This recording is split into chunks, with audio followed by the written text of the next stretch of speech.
you're here today. You're obviously a Bernie supporter. Yeah. Yep. What are the reasons that you support Bernie Sanders?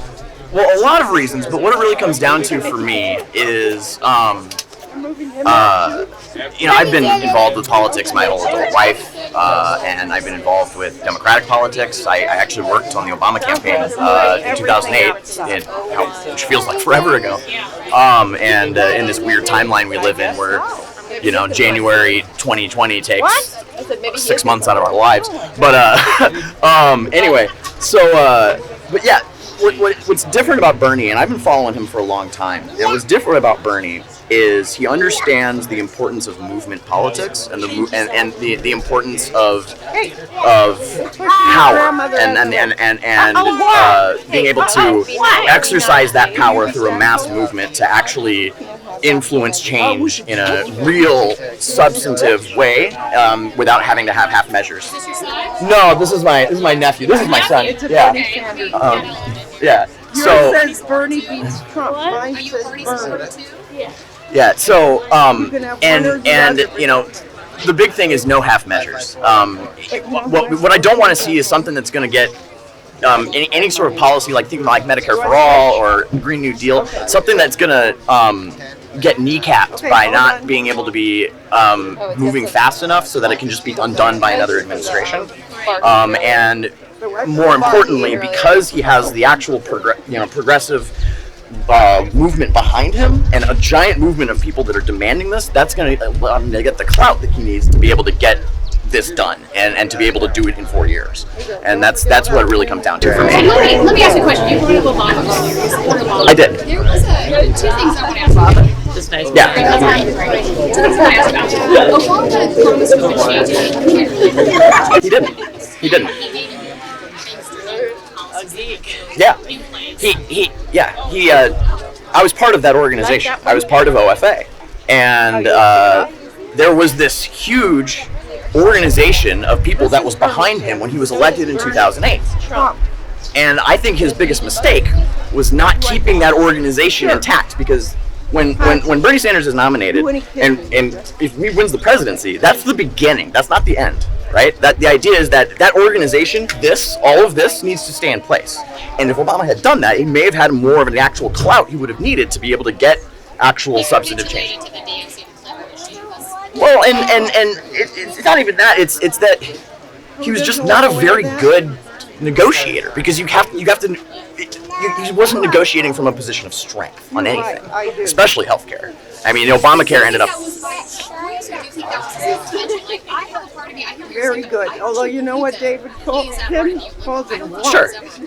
I think that absolutely. I think he is a neoliberal that at heart has good intentions enough to pave to the road to hell, but also sort of functions from the idea that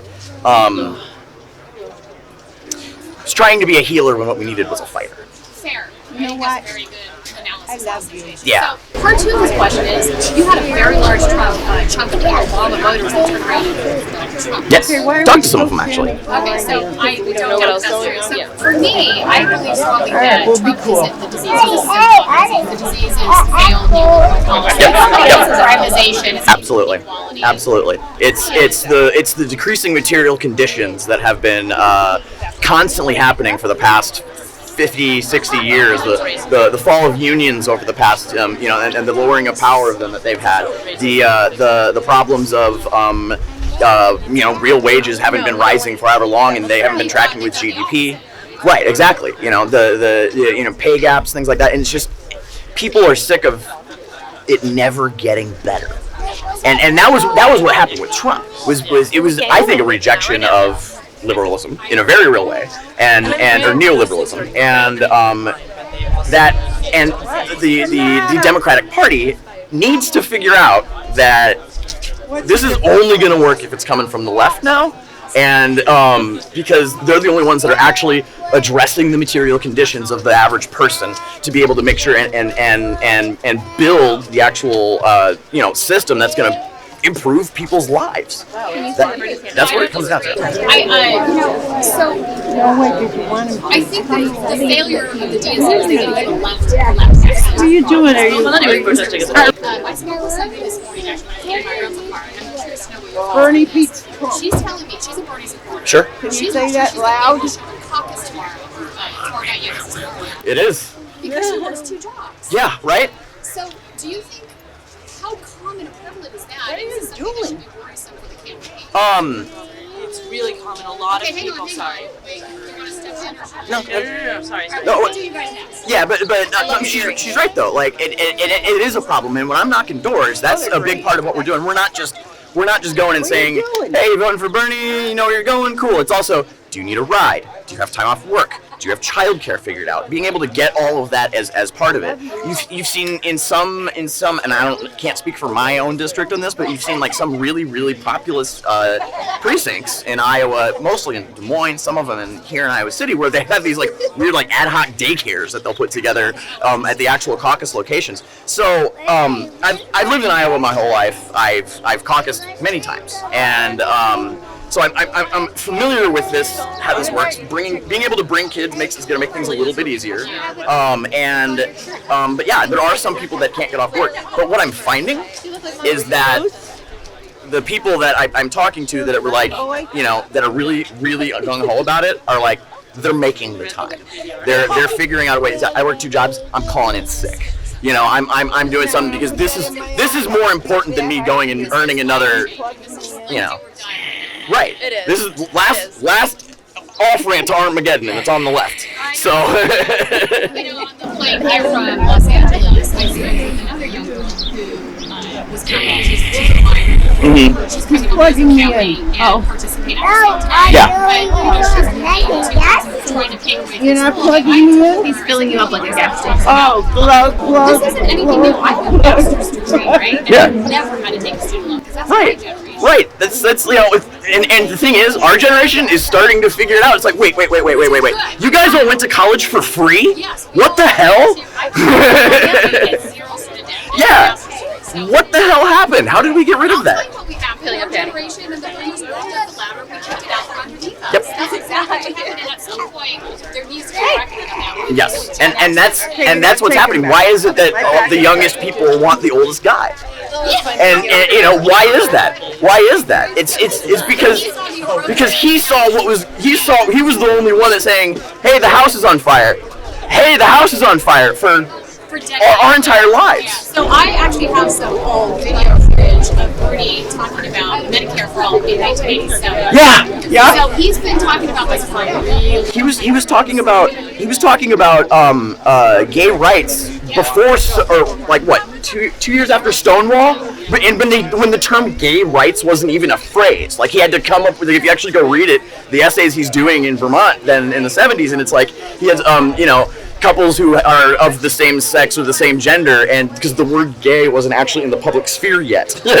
And like and same thing with Roe v. Wade, same thing with Medicare for all, same thing with talking about the military-industrial complex and how wasteful that is with that spending, anti-war. It's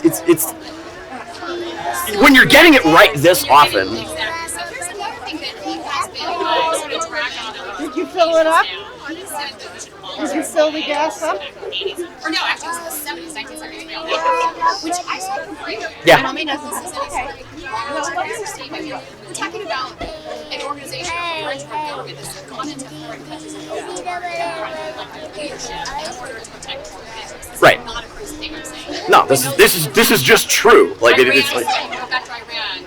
So why do you think people are starting to realize that that's what's been going on and they're more open to that idea, or what's what are your thoughts? I think that that is coming a little bit more and more into light and a little bit more and more into the mainstream as the years are going on and more people are bringing attention to it. And I think that overall and it's part of it's a smaller point of a larger problem, which is the defense industry complex that has a stranglehold on our national budget, and people are sick of that, and the CIA is part of that. A lot of different programs are all part of that. That are, a lot of the not even talking about just like the saber rattling and stuff with Iran, but just the occupations that we have. We still have troops in Germany. We still have troops in. Right. It's just that you don't have nice, neat little borders like you do with Rome. It's not quite like that. It's like when There are no borders. They have all these little borders. That way nobody can tell who's exploiting who. Right? So, Multinational companies. exactly. Well, and even Eisenhower said, Yeah, hang on. what did Eisenhower say? Don't trust the military-industrial You're talking complex. about his farewell address that he gave his last week in office, Right. and he warned about the increasing military needs. What he was talking about is like the Raytheons, the Boeings. Right. They are contacted by our U.S. military that they were having too much influence. And before that, he said he never had a target pharmacist industry. That was how he opened this page. This is Right. something that grew out of Yeah, wars that we out of the Cold War, because think about it. After World War I, we demobilized, right? We demobilized our military. Send the boys home. And World War II happened. We mobilized again, did our thing, and then we just never demobilized because of the Cold War and and the Korean War, then we went straight into the Korean which was War. actually technically not a war. It was Police action. a police act. And then Vietnam, and then Iran Contra, and then so on and so forth. And so you have an entire generation, several generations at this point, of people who just have never known anything different. And so, have in a permanent war economy at this point. right. And see, Right, although people are not, they're not benefiting the way they at least did in the past. They didn't. It stopped with Bush. Bush started with that nonsense about keeping the people that were on reserve and then sending them in. oh yeah. And so they never benefited. Their families didn't benefit. Nobody benefited, but Right, right. Scandalous. It's scandalous. it is scandalous. And now in California, they're actually deporting vets. They're deporting vets Yep. back to Mexico that serve Yes. in Iraq. Like, Yep. if you It's so ridiculous. if you serve in our military, you should be granted permanent citizenship in this country. Exactly. I mean, and those isn't- folks have always been used as a reserve army to come in and come out and put pressure on the wage rate. and like And they do. the tradition of having feel bad.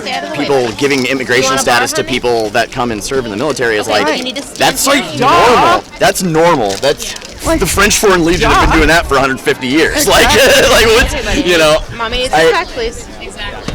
I don't It's get a it. no-brainer. Thank you. You're doing a great job. Here's the big question. What do you think is going to happen Monday night? Okay, What are your now the fun part. Now the game's playing. Okay. He has the answers for that. Actually, okay, so I think there's a lot of confusion about caucuses. She doesn't believe it. Yeah. So walk us through that, and also, my understanding is that anybody can participate in caucus. You have to be a registered Democrat. Is that correct? you can register. You have to register as a Democrat, but you can do it at the door. Said David wants a birthday. But yeah, so say like, you just gotta bring an ID. You gotta make sure that you're eligible. If you're eligible to vote on November 3rd, then you are eligible to caucus. So like In Iowa. In Iowa. So for example, if I was 17, I could still caucus if my birthday was my 18th birthday was before the right. So the way it works. Caucus 101. You go into a room. Usually it's like a gym, like a school gym, or like the one I'm going to is a union hall down here. In the really rural counties where I grew up, there would be some areas in the sticks where it would literally be like a person's living room. And you go in, you sign in, you register, and then you go stand with a representative from the campaign, a precinct captain, which is yeah. So that's what I'm doing for Bernie. I'll have you signs. precinct Yeah, captain? I'll have signs and all this other swag and stuff. So people. They Yep. see the sign Yep. and they stand with you. And then doors close at 7. I'm herding my cats, making sure they're all in the right place, and then they do a count, and we do a count of all the people that are there, and then that gives you the baseline for how many delegates are going to be allocated, right, and how many percentages there are. So then you have your delegations, and then there's the first alignment. What that means is if they determine alignment, say okay, say. Office. We will not be going into the office today. Okay. Everybody make your way around.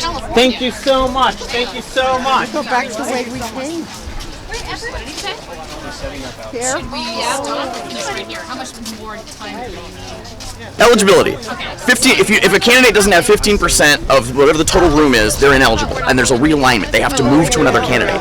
That is why I think Bernie's going to crush it, because there's the possibility of there being Warren delegations that are unviable or Biden delegations that are unviable are pretty high in a lot of places. Yeah, so it's the 15% rule. They get Yeah. reallocated to the They have to pick another candidate or go home. Right on. And Okay. so my job is to Also, try to what bring is your people in.